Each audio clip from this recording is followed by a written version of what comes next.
میرے لورز بھی ہیں، میرے ہیٹرز بھی ہیں. یہ عزت اللہ کی طرف سے ہے. کسی کی ذلت ہے تو وہ اللہ کی طرف سے ہے. ان کے لیے ضرورت ہے کہ نوک نوک کہ ہم نے جو کچھ بھگتنا تھا، جو کچھ بیڈ ٹائم جو بھی ہم نے دیکھنا تھا وہ دیکھ چکے ہیں. حسن ایوب خان کے تمام دیکھنے والوں کو السلام علیکم. ناظرین، ملٹیپل سٹوریز کے ساتھ ایک بار پھر آپ کی خدمت میں حاضر ہوں. پہلی خبر جس پر ہم بات کریں گے کہ عمران خان صاحب کی جو تینوں ہمشیرہ ہیں جو ایک سیاسی تھیٹر لگانے کے لیے اڈیالہ کے قریب یعنی گورکھپور ناکے کے پاس پہنچ جاتی ہیں، اور جب ملاقات ان کی نہیں ہوتی، جیسے میں نے آپ کو پہلے بتایا تھا پچھلے ولاگ کے اندر کہ وہ 4 بجے ملاقات کا وقت ختم ہوتا ہے اور وہ 3 بجے جو پہلا ناکہ ہے وہاں تک پہنچتی ہیں، تو پھر 1 گھنٹے کا وقت لگتا ہے آگے ان کو پہنچنے میں. اگر اڈیالہ جائیں ان رکاوٹوں کو عبور کر کے، کیونکہ ان کو واک کرنی پڑتی ہے، گاڑی تو وہ پیچھے ہی روک دی جاتی ہے، تو پھر وہاں پر وہ دھرنا دینے جاتی ہیں اور ایک سیاسی تھیٹر انہوں نے لگانا تھا. تو رات کو اب پولیس کی مدیت کے اندر ایک FIR درج ہوگی، مقدمہ درج ہو گیا تینوں بہنوں کے اوپر. اب اس میں کہا گیا ہے کہ جس وقت جو دہشت گردی کی دفعات پر مشتمل یعنی 780A لگا دیا گیا اس میں، اور یہ پیٹرول بم بنا کر پولیس کہتی ہے جی ہمارے اوپر حملہ کیا گیا ہے، پھینکا گیا ہے. اب بات یہ ہے کہ یہ ماضی میں تحریک انصاف یہ کر چکی ہے. زمان پارک میں پیٹرول بم جو ہے وہ پھینکے گئے ہیں، اور اب میرا تو نہیں خیال کہ پیٹرول بم پھینکا ہوگا، لیکن اب پولیس یہ کہہ رہی ہے تو اب یہ معاملہ ظاہری بات ہے تفتیش طلب ہے. ویسے میرا نہیں خیال کہ وہاں پر انہوں نے پیٹرول بم پھینکا ہے، I repeat it again, but even then اب یہ ایلیگیشن ہے. اب اس ایلیگیشن کا جو معاملہ ہے یہ تو سیٹل تو وہیں پر ہی ہوگا کمپیٹنٹ کورٹ آف لاء کے اندر، اور انسداد دہشت گردی کی عدالت راولپنڈی جو ہے اب وہی اس کا متعلقہ کورٹ ہے. بہرحال جی یہ ایسی جب چیزیں آپ کر رہے ہوں، جب آپ نے تھیٹر لگانا ہو تو وہ تھیٹر کو روکنے کے لیے یا حکومت کے لیے جو مشکلات پیدا کی جا رہی ہیں مسلسل، یا لا انفورسمنٹ ایجنسیز کو بار بار تنگ کیا جا رہا ہے، تو پھر آپ نے دیکھیں گے کہ وہ بھی آپ کو فکس کرنے کے لیے کوئی رستہ نہیں چھوڑیں گے. کوئی ایسا جو موقع ان کو میسر ہو تو اس کو یقینی طور پر استعمال کریں گے. اب FIRs تو پہلے ہی بہت زیادہ جو ہے نا مطلب کئی درج ہوئی ہیں، لیکن تاحال کسی FIR کے اندر بھی علیمہ خانم کو گرفتار نہیں کیا جا رہا، اور آئی بلیو کہ پرنسپل ڈیسیژن بھی یہی ہے کہ علیمہ خانم کو گرفتار نہیں کیا جائے گا. اب یہ ایشو ہے جی. دوسری بات یہ ہے کہ یہ نعیم حیدر پنچوتا صاحب ہیں، وہ کہہ رہے ہیں جی کہ زہریلا پانی جو ہے وہ استعمال ہوا ہمارے اوپر. اصل میں بات یہ ہے کہ پانی بھی زہریلا نہیں تھا. جیسے میں کہہ رہا ہوں نا، میرا نہیں خیال کہ پیٹرول بم کا استعمال ہوا ہے، اس طریقے سے میں بھی کہہ رہا ہوں کہ زہریلا پانی استعمال نہیں ہوا. کوئی ایسڈ یا تیزاب تو نہیں ڈالا ہوا تھا پانی کے اندر. اگر وہ ڈالا ہوا ہوتا تو کھال اتر چکی ہوتی. اگر زہریلا پانی ہوتا تو پھر تو ظاہری بات ہے اس میں بڑی تکلیف ہو جاتی ہے، بندے کو جو ہے وہ ریشز ہو جاتے ہیں چہرے کے اوپر، یا کم از کم اگر وہ گندا بھی پانی ہو تب بھی انسان کو الرجی ہو جاتی ہے. انٹل کہ انلیس بہت گندا انسان ہو جس کو آلریڈی باڈی اتنی امیون ہو چکی ہو، اس کی سکن اتنی مضبوط ہو چکی ہو، اتنا تھک سکن ہو چکا ہو کہ اس کو پھر گندگی سے فرق نہ پڑے. میرا نہیں خیال جی نعیم حیدر اتنے گندے ہیں، غلیظ آدمی ہیں، صاف ستھرے آدمی ہیں، لیکن بہرحال انہوں نے الزام عائد کیا تو یہ بھی الزام بے بنیاد ہے. اب دونوں طرف سے ظاہری بات ہے ڈرٹی پلے شروع ہے. پہلے تحریک انصاف نے شروع کیا تو پھر پولیس نے بھی یعنی وہی طریقہ کار استعمال کیا، وہی زبان استعمال کی جو کہ تحریک انصاف کو آئی بلیو کہ شاید سمجھ آتی ہے. دوسری بات یہ ہے جی 144 امپوزڈ ہے، لا اینڈ آرڈر کی سچویشن آپ کریٹ کرنا چاہ رہے ہوتے ہیں، اور اس مرتبہ یعنی پچھلی مرتبہ جب واٹر کین کا استعمال ہوا تھا تو کہا کہ پانی ٹھنڈا ہے، لیکن اس مرتبہ کہا جی کہ پانی زہریلا ہے، تیزاب والا پانی ہے. تو یہ بھی مطلب حد ہی عبور کر رہے ہیں اور ایک تھیٹر لگانا چاہ رہے ہیں جو ان کا آبجیکٹو ہے. تو یہ پروپیگنڈا وار جو ہے وہ تحریک انصاف لڑ رہی ہے، اور اسی کے ذریعے وہ لوگوں کے مائنڈز کو پلوٹ کرتی ہے، اور یہ پولوشن پھیلاتے ہوئے جناب ان کی اب عمر گزر چکی ہے، لیکن یہ اس سلسلے سے رک نہیں رہے. جس طرح آپ نے دیکھا کہ انٹرنیشنل میڈیا نے بھی پھر وہ سٹوریز پک کی، یہ جھوٹی کہانیاں گھڑتے ہیں، اپنے نیریٹو بلڈ کرتے ہیں، اور نیریٹو کو پھر انٹرنیشنل میڈیا ہوتا ہے وہ بھی پک کر لیتا ہے، لیکن وہی میڈیا جو کہ پرو اسرائیل ہے. میں یہ بتا چکا ہوں کہ جالدہ کو جو انہوں نے انٹرویو دیا ہے عمران احمد نیازی کے دونوں صاحبزادوں نے، اور پھر جس طریقے سے مشرف زیدی نے ان کو کاؤنٹر کیا، ایبسلوٹ بیوٹی، مطلب ایبسلوٹ بیوٹی سے بہتر کوئی کاؤنٹر ہو نہیں سکتا تھا. بہرحال جی اس کے علاوہ ایک اور خبر یہ ہے کہ پرائم منسٹر آف پاکستان نے بھی اللہ کا شکر ہے جی کہ خیبر پختونخوا کا دورہ کیا. گو کہ یہ ہری پوری گئے جو کہ پہلا ضلع آتا ہے پنجاب کے ساتھ ہی، لیکن شکر ہے کفر ٹوٹا خدا خدا کر کے وہاں پر گئے جی، لیپ ٹاپس وغیرہ جو تقسیم کیے انہوں نے ہری پور میں، اور ایک بڑا اچھا جیسچر دیا. اور اس میں اچھی بات یہ تھی کہ جو وزراء تھے وفاقی وزراء وہ فرنٹ لائن کے اندر نہیں بیٹھے تھے جی، وہ سیکنڈ لائن میں ان کو بٹھایا گیا، جو کہ یعنی مختلف تقریبات کے اندر وہ فرنٹ لائن پہ بیٹھے ہوتے ہیں. لیکن ابھی ایک بچی تھی جس نے پرائم منسٹر کو دیکھ کر جب اسٹیج پر آئی تو وہ ایموشنل ہوگی. یہ شاٹ دیکھیں. خواتین و حضرات، یہ ہے پرائم منسٹر صاحب کا وہ ویژن کہ مہم جیسی بیٹیاں کرک سے اٹھتی ہیں اور آج پرائم منسٹر کے سامنے موجود ہیں.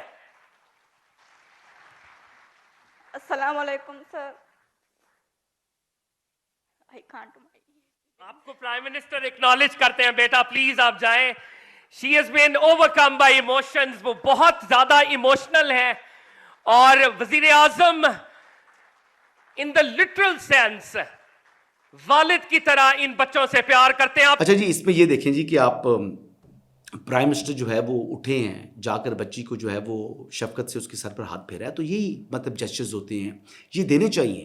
یہ ہمارے پرائم منسٹرز کو، ہمارے جو لیڈرز ہیں، چاہے وہ پرائم منسٹر ہیں چاہے چیف منسٹرز ہیں، ان کا یہ کام بنتا ہے. جس طریقے سے آج سہیل آفریدی جو ہیں ان کے بارے میں اچھی بات کروں کہ وہ جو یتیم اور بے سہارا بچیوں کے جو ایک حیات آباد میں قائم سینٹر ہے وہاں گئے، اور وہاں جا کر انہوں نے بھی دست شفقت جو ہے وہ بچیوں کے سر پر پھیرا. تو یہی کرنے کے آپ کے کام ہیں. آپ کو اس قسم کے کام کریں گے تو آپ یعنی معاشرے میں آپ کی عزت بنے گی.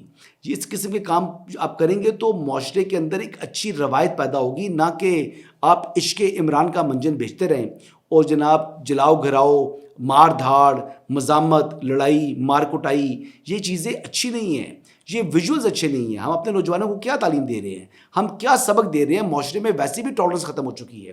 تو یہ کچھ ایسی چیزیں ہیں جو کہ جن کی طرف توجہ ہونی چاہیے ہماری لیڈرشپ کی، چاہے وہ پروونشل لیڈرشپ ہے، چاہے وہ چیف ایگزیکٹو صوبے کے ہیں یا ملک کے ہیں. اس کے علاوہ جی ایک اور چیز میں آپ کو بتاؤں کہ علی امین خان گنڈا پور بھی جو ہے نا وہ اپنی موج مستی میں آج کل جو ہے وہ بڑے خوش ہیں وزارت اعلیٰ چھوڑنے کے بعد. ویسے تو ہم نے دیکھا ہے جب لوگ وزارت اعلیٰ چھوڑتے ہیں تو ان کے دل بڑے بجھ سے جاتے ہیں، وہ بڑے اداس گھومتے ہیں، مطلب آگے پیچھے نہیں آتے. لیکن علی امین از سو فار ویری ہیپی. پہلی بات تو انہوں نے ذرائع سے متعلق جو کچھ صحافیوں نے خبریں چلائی ہیں اس پر کڑی تنقید کی. انہوں نے کہا کہ یار یہ ذرائع کیا ہے، مجھ سے منسوب خبریں ہیں تو میں خود دے دوں گا نا، آپ مجھ سے منسوب جھوٹی خبریں نہ دیں. بہرحال علی امین کا یہ سٹائل ہے. یہ بات تو میں خبر سے متعلق نہیں جانتا کہ وہ کون سی بات کر رہے ہیں، لیکن انہوں نے یہ کہا کہ جینا مرنا میرا تحریک انصاف کے ساتھ ہے. ٹھیک ہے جی، آپ جئیں مریں تحریک انصاف کے ساتھ. لیکن جو اچھی بات کی علی امین گنڈا پور نے وہ یہ کی کہ دہشت گردی کا صوبے کو سامنا ہے کے پی کے کو، اور وہ ان کے مطابق دہشت گردی جو ہے وہ خیبر پختونخوا سے پاکستان کے دیگر حصوں میں منتقل ہوتی ہے، تو اس کا مقابلہ کرنا چاہیے، اس کا خاتمہ کرنا چاہیے. وہ کیا فرما رہے ہیں آئیے دیکھتے ہیں. دہشت گردی جو ہے وہ ہمارے پورے صوبے کا مسئلہ ہے اور بڑا سنگین مسئلہ ہے، اور ظاہری بات ہے ہمارے صوبے سے بھی پھیلتا ہے، پورے پاکستان میں ہی پھیل جاتا ہے. دہشت گردی کے خلاف جنگ ہماری فورسز لڑ رہی ہیں، ہماری پولیس لڑ رہی ہے بھرپور طریقے سے، ہماری عوام جو ہے وہ بھی قربانی دے رہی ہے. اب یہ بات ہے کہ دہشت گردی جو ہے وہ ایک ناسور ہے اور اس کا خاتمہ بہت ضروری ہے. یہ دہشت گردی کے خاتمے کے لیے جو ہماری افواج ہیں وہ اپنی جانوں کی قربانیاں دے رہی ہیں، اور اس وقت جو کرمنل پولیٹیکل ٹیرر نیکسس ہے اس کا خاتمہ بڑا ضروری ہے. علی امین گنڈا پور نے بظاہر جو وزارت اعلیٰ چھوڑی ہے وہ اسی وجہ سے چھوڑی ہے کہ عمران احمد نیازی صاحب جو ہیں وہ کسی صورت نہیں چاہ رہے کہ یعنی ان کرمنلز کے خلاف، ان ٹیررسٹ کے خلاف کارروائی ہو. اور سہیل آفریدی بھی بظاہر جو ہے اس سے متعلق جو ہے اس سے گریز کر رہے ہیں، لیکن علی امین گنڈا پور چاہتے تھے کہ ان کے خلاف کارروائی ہو، اور اسی وجہ سے انہوں نے خود کو وزارت اعلیٰ سے الگ کر لیا. اور دوسرا جو عمران خان کا جو ڈیمانڈز تھیں شاید وہ پورا کرنے کی ان میں جو ہے وہ کیپیسٹی نہیں تھی، اسی وجہ سے انہوں نے کہا کہ بہتر ہے اپنا دامن بچا کر سائڈ پر ہو جاؤ.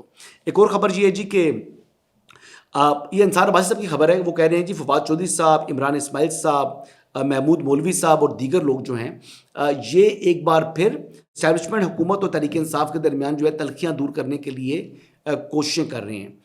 اس متعلق میری بات ہوئی تھی فواد چودھری صاحب سے، تو ان کے مطابق جو 27th امینڈمنٹ کے بعد ان لوگوں کی ملاقات ہونی تھی پرائم منسٹر پاکستان سے، لیکن کیونکہ عمران احمد نیازی صاحب کا ایک ٹویٹ آ گیا تھا اور وہ ٹویٹ کی وجہ سے پھر ان کو یعنی وہ پھر ان کی ملاقات نہیں ہو سکی، تلخی مزید بڑھ گئی۔ اب یہ تلخیاں بڑھانے میں کردار کس کا؟ پاکستان تحریک انصاف کا۔ اور کیا چاہتے ہیں؟ وہ چاہتے ہیں جی کہ عمران احمد نیازی صاحب کو یعنی ماورائے عدالت ایسی سہولت کاری مل جائے کہ ان کو رہائی مل جائے۔ یہ ایسا ممکن نہیں ہے۔ عمران احمد نیازی صاحب بیسیکلی ان کو سزا دی ہوئی ہے کمپٹنٹ کورٹ آف لاء نے۔ ہی از اے convict, he is a criminal. اب کرمنل صاحب جو ہیں وہ چاہ رہے ہیں کہ وہ موب جسٹس کے ذریعے کسی طریقے سے اپنی جو ہے وہ رہائی جو ہے وہ یقینی بنا سکے، تو ایسا ممکن نہیں ہے۔ تو اس کے لیے جو ڈیو پروسیس آف لاء ہے وہی اڈاپٹ کرنا ان کو ہوگا۔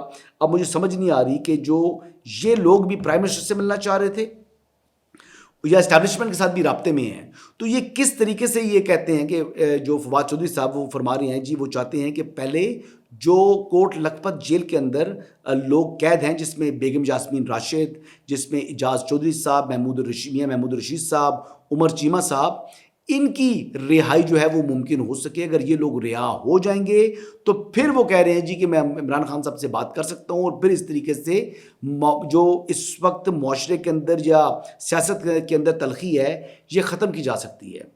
بہرحال جی ایک تلخی ختم کرنے کی حد تک تو کوششیں جو ہے وہ خراج تحسین کی مستحق ہیں، لیکن جو ڈیمانڈز کر رہے ہیں کہ ان لوگوں کو رہا کرا دیا جائے جو کہ 9 مئی کے اندر کچھ تو کنوکٹ ہو چکے ہیں، یعنی شاہ محمود قریشی صاحب کی حد تک تو میں کہہ سکتا ہوں کہ ہی از accused, he is not convicted, but ادرس یعنی جن کو سزائیں ہو چکی ہوئی ہیں، اب ان کی تو ریمیڈی یہی ہے کہ کمپٹنٹ کورٹ آف لاء میں ان کی اپیل لگے، اور اپیل کے بعد ہی وہ لوگ جو ہیں اگر ان کو ریلیف ملتا ہے عدالتوں سے تو وہ رہا ہو سکتے ہیں، یا پھر اس کے لیے ایک اور طریقہ کار ہے وہ پریزیڈنشل پارڈن ہے، یعنی وہ صدارت جو پریزیڈنٹ آف پاکستان سے رحم کی اپیل کریں اور صدر مملکت جو ہے ان کی سزائیں معاف کر دیں۔ تو یہی اس کا وے فارورڈ ہے، لیکن بظاہر اگر اس کے اندر ایک ہی بندے کی مجھے ونڈو دکھائی دے رہی ہے، جو کہ ونڈو میرے مطابق شاہ محمود قریشی صاحب ہیں کہ جن کی رہائی ممکن ہو سکتی ہے، اور ویسے جی جو لوگ جن کی کنوکشن ہو چکی ہے اور تقریباً 2.5 سال سے زائد عرصہ ان کو ہو چکا ہے، تو بیلیں کسی طریقے سے شاید اگر ہو سکتی ہوں تو ہو سکتی ہیں، لیکن مجھے اس حوالے سے کوئی 100% شور نہیں ہوں۔ لیکن شاہ محمود قریشی کی رہائی یقینی طور پر پاسبل ہے اگر اس متعلق حکومت کو اپنی فلیکسیبلٹی شو کرے تو۔ یہی اس وقت تک کی اپڈیٹس ہیں جی، انشاءاللہ کل دوبارہ آپ کی خدمت میں حاضر ہوں گا۔ اجازت دیجیے گا، اللہ حافظ۔